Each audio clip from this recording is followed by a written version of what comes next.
turminha do quarto ano, tudo bom com vocês, meus amores? Como vocês estão? Estão bem? Estão se cuidando? Estão se protegendo? Então não vamos deixar de nos proteger, né? Então vamos lá, né? Começar a nossa aula de ciências de hoje. E o nosso conteúdo, certo, da aula de ciências vai ser um resumo, vai ser uma revisão do conteúdo da aula anterior, que é sobre os animais do passado. Como vocês já sabem, quando uma espécie animal inteira desaparece, dizemos que essa espécie ela está o quê? Extinta, isso mesmo. E a extinção ela é irreparável. O que isso quer dizer? Isso significa que a espécie deixa de existir para sempre. A causa mais comum para a extinção de uma espécie é uma mudança súbita no seu habitat, ou seja, é o local, né, o lugar ou o ambiente em que esse animal vive. Sua comida pode acabar, ou ele pode perder o lugar onde se protege e outras coisas necessárias para a sua sobrevivência. Os animais raramente sobrevivem a mudanças desse tipo.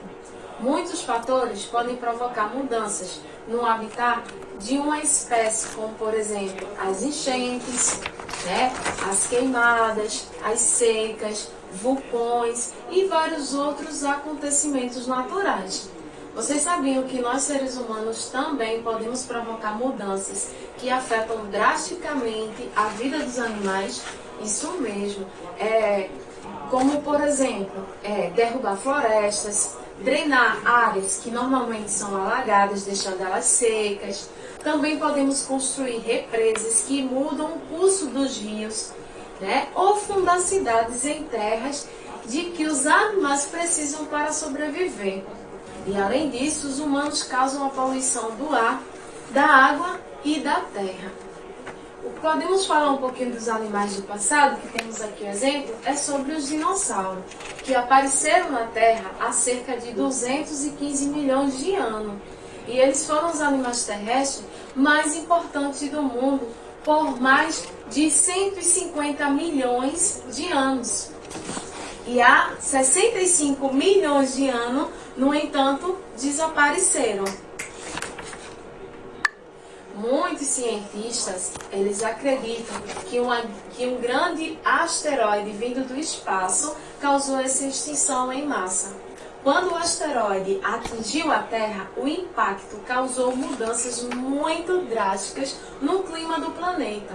A poeira espessa e outros materiais bloquearam a luz solar. As temperaturas caíram e as plantas não conseguiram mais crescer. Os dinossauros não resistiram às temperaturas baixas e à falta de comida, mas as primeiras espécies de aves e mamíferos sobreviveram.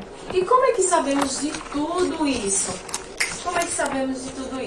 Por alguns restos, certo? Que foram deixados por esses animais, como os fósseis, como vocês podem observar aqui na imagem. Mas o que são fósseis? São restos ou vestígios de plantas e animais que viveram muito tempo atrás.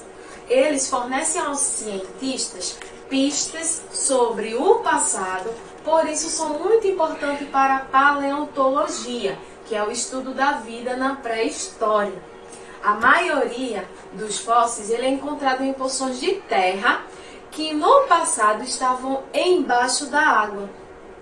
Os fósseis geralmente são formados pelas partiduras de seres vivos, como conchas ou ossos.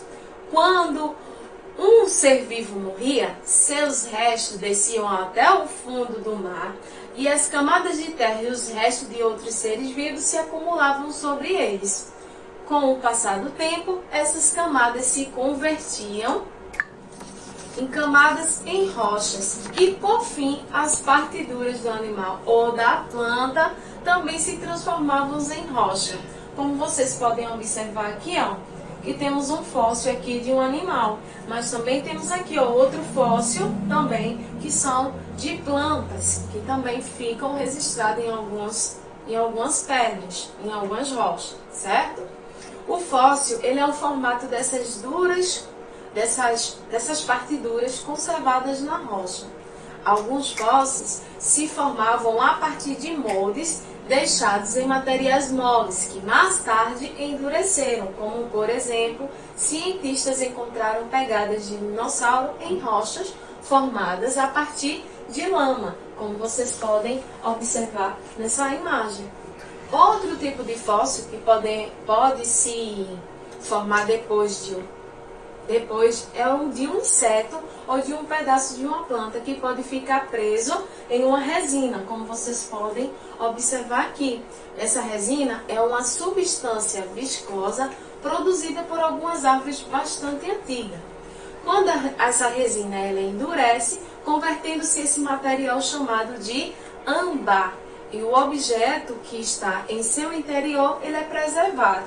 Como citei na aula anterior, citando novamente um exemplo, por exemplo, esse insetozinho aqui, ó, que está dentro dessa resina, então ele se alimentava de algum sangue de algum animal. Então, então todo o sangue está conservado dentro desse material aqui, âmbar. Então, o que é que acontecia? Os cientistas, encontravam esses insetos e tiravam o sangue para identificar de que animal ele era alimentado. E ali ele poderia saber toda a história daquele animal. Então, pessoal, a nossa aula vai ficando por aqui. Mas não se esqueçam, tá? Que amanhã tem muito mais. Então, não se esqueçam também que a Ana vai deixar lá a atividade no grupo para que vocês possam realizar a atividade. Então, pessoal, um beijo e até a nossa próxima aula.